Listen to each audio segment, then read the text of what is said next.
নমস্কার, আশা করি সবাই খুব ভালো আছেন।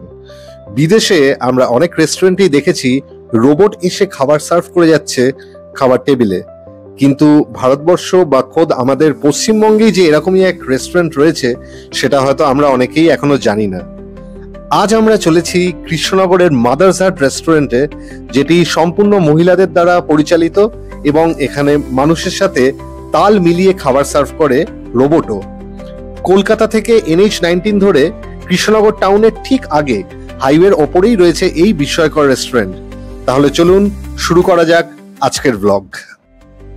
ঘন্টা দুয়েকের মধ্যে আমরা পৌঁছে গেলাম মাদার্স হাট। আপনারা জানেন কৃষ্ণনগরের মাটির পুতুল বিখ্যাত।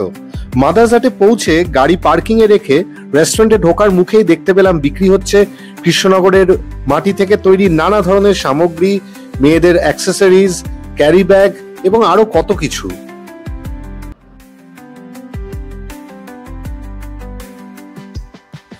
আজ রবিবার, যথারীতি ভিড় রয়েছে, আমাদের একটু ওয়েট করতে হলো। এখানে একসাথে প্রায় 400 মানুষকে অ্যাকোমোডেট করার মতো ক্যাপাসিটি রয়েছে এবং আমরা দেখলাম পিছনের দিকে আরো জায়গা বাড়ানো হচ্ছে ফার্দার ক্যাপাসিটি বাড়ানোর জন্য। যাই হোক, টেবিল অ্যালার্ট হওয়ার আগে ভাবলাম একটু ভিতরটা ঘুরে দেখা যাক। কিছুটা এদিক ওদিক করতেই দেখা হয়ে গেল অনন্যার সাথে। না, অনন্যা আমার কোনো বান্ধবী নয়। ওই যে বলেছিলাম এখানে মহিলা স্টাফদের পাশাপাশি রোবটও খাবার সার্ভ করে, এই রোবটগুলিরই নাম অনন্যা। এই রোবটগুলি একে অপরের সাথে কিন্তু কমিউনিকেট করতে পারে এবং ফ্ললেসলি নিজের কাজটি করে। এরই মধ্যে আমাদের টেবিল অ্যালার্ট হয়ে গেছে। খিদেটা জম্পেশ পেয়েছে। এখানে কিন্তু সব ধরনের কুইজিন পাওয়া যায়। আমরা আজ অর্ডার করলাম বিয়েবাড়ির সাদা পোলাও, কাঁচা লঙ্কা দিয়ে চিংড়ি, Champaran mutton, pressure cooker mutton, কাতলা দমপক্ত আর ডেজার্টে। ডেজার্টটা এখন থাক, আগে মেন কোর্সটা শেষ করি, তারপর ডেজার্টে আসছি।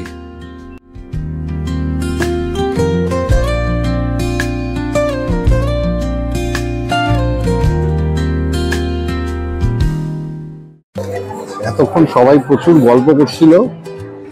চম্পারন মটন আর পোলাওটা পাতে পড়ার পর সবাই সাইলেন্ট মোডে চলে গেছে।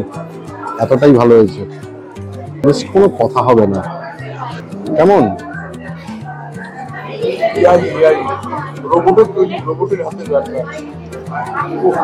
পঞ্চমুগ্ধের মতন খাচ্ছে।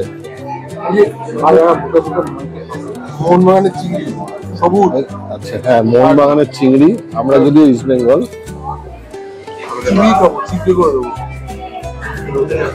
এদিকে হচ্ছে কাতলা দমপক, ওটা ওয়েটিং এ আছে, ফার্স্ট ডাউন নামবে বাকি।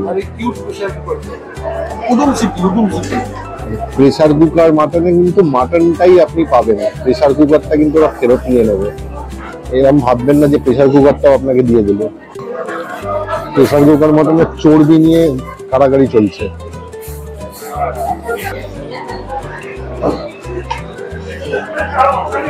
এই যে পোলাওটা, বিয়ে বাড়ির মেনুতে নামটাই রয়েছে বিয়ে বাড়ির ঘি কিশমিশ দিয়ে পোলাও।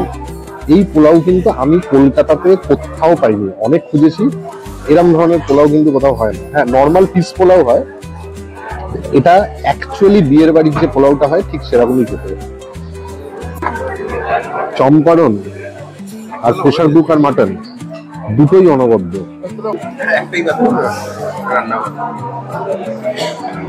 জাস্ট কোনো কথা হবে না। প্রেসার কুকার মাটনের ঝোল শুধু শুধু খেয়েই চলেছে।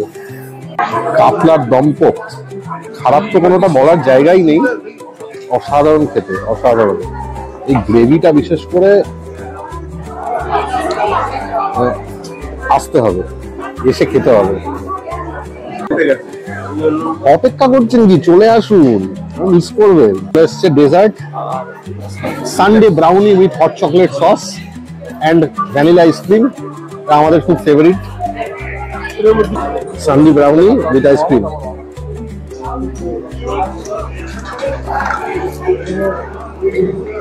বরাবরের ফেভারিট, যেরকম খেতে হয় সেরকমই খেতে, অসাধারণ। রসমালাই,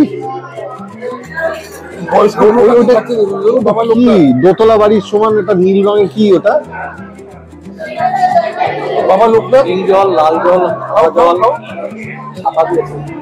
চর্ব চস্য লেজ্জ পেয়েও খাওয়া আমাদের কমপ্লিট। এবার আপনাদের চট করে দেখিয়ে দিই ডেজার্ট সেকশন আর জুস সেকশন।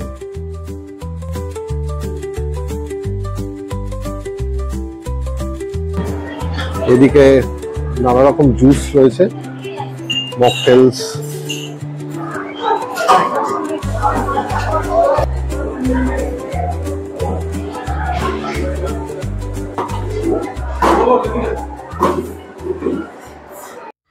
আমরা এরপর মাদার্সহাট থেকে বেরিয়ে চললাম 2 কিলোমিটার দূরে শঙ্কর মিষ্টান্ন ভান্ডারে। মাদার্সহাট থেকে চলে এলাম শঙ্কর মিষ্টান্নতে, কারণ আমার বন্ধু সৌম ও বললো এসছি যখন কৃষ্ণনগর তখন একটু সরপুরিয়া বা সরভাজা নিয়ে যাই।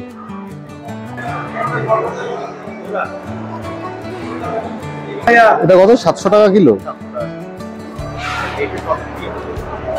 এটা সরভাজা তো, এটা সরপুরিয়া।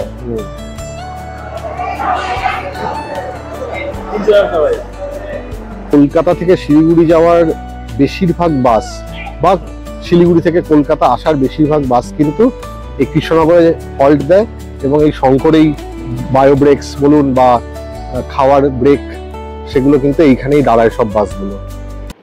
শঙ্কর মিষ্টান্ন থেকে আমরা যখন গাড়ি স্টার্ট করলাম তখন বাজে প্রায় বিকেল 4টে। এত তাড়াতাড়ি কারোরই বাড়ি যেতে মন চাইছিল না, ইচ্ছে করছিল গঙ্গার পাড়ে গিয়ে সূর্যাস্ত দেখার। তাই আমরা ঠিক করলাম আমরা যাব কিছুটা দূরে শান্তিপুরের তরঙ্গিনী রিসোর্টে। এই তরঙ্গিনী একদম গঙ্গার পাড়ে অবস্থিত, এবং এখান থেকে আমরা দেখব সূর্যাস্ত।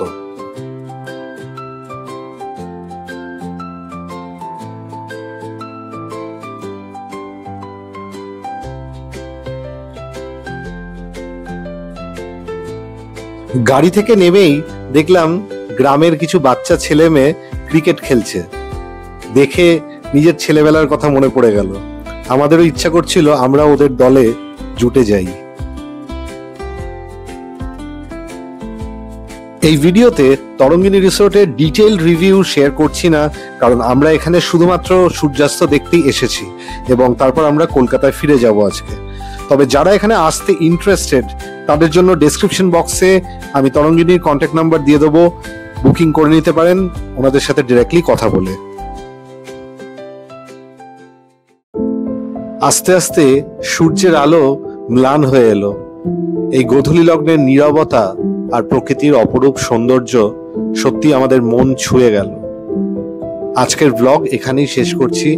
যদি ভিডিওটি ভালো লেগে থাকে অবশ্যই লাইক, কমেন্ট এবং সাবস্ক্রাইব করে দেবেন। শীঘ্রই দেখা হচ্ছে নতুন কোনো গল্প নিয়ে আবার। ততদিন পর্যন্ত ভালো থাকুন, প্রকৃতির সঙ্গে থাকুন। ধন্যবাদ।